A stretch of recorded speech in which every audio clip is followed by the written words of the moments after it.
Buddha First of all, I'd like to congratulate you for your kick-ass vid on anarcho-capitalism, and apologize for not having a webcam. But mainly, I'd like to present to you an idea I've been thinking about the relationship between the state and capital. As anarchists, we normally tend to think of the state and capital as being two distinct entities that, while they may share similarities, tend to be a sort of completely different issue in themselves. I've been thinking, and I don't think that's necessarily true.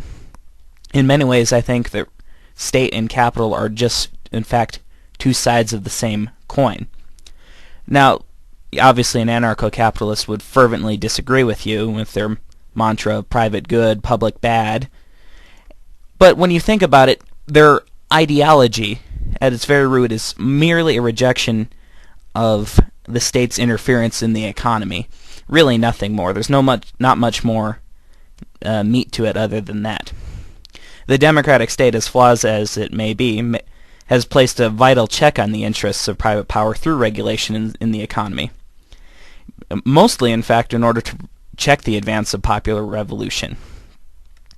Now, the anarcho-capitalist seeks to replace this state of affairs with a complete privatization of every square inch of the earth. The road, parks, waterways, commons, even the very air itself would have to be owned by someone in order for their schema to work.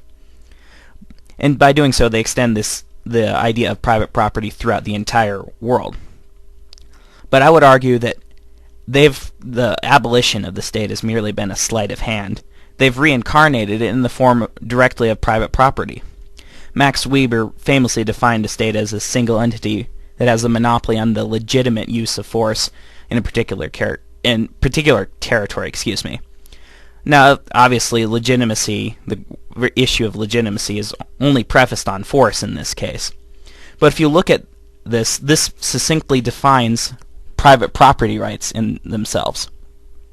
The way I see it is that what defines private property rights are two major factors. The first is that it grants the owner the control of the use of the property.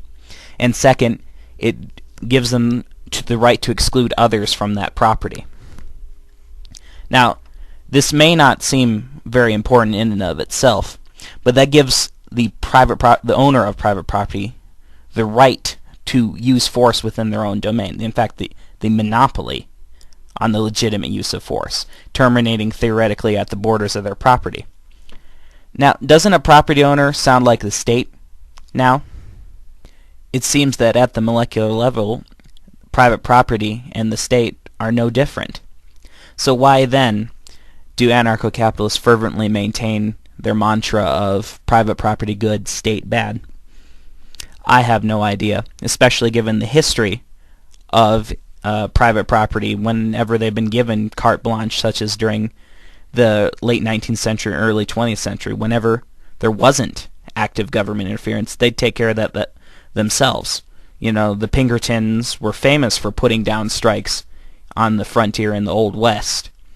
Such behavior by owners of private property is downright almost totalitarian. Quite frankly, their support of private property has all the merits of a proof of 2 + 2 = 5. There is simply no reason on face to consider the claims of an anarcho-capitalist society being even remotely benign, nor even being, intellectually sound on its own terms.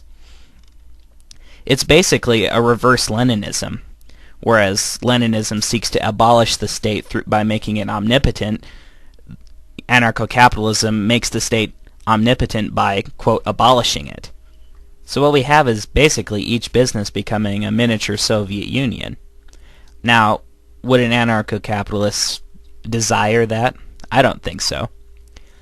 Anyway, that's all I have on this issue. If you have any thoughts on that, I'd love to hear them. This is the first time I've told this kind of idea to anyone on YouTube, so I don't know how legitimate it is, but I think it certainly has some merit, and I'd love to hear your feedback. And if you'd like to incorporate this into later presentations, that would be great. I think it's a very profound idea and a very much clarifies anarchist thought on the issue of property.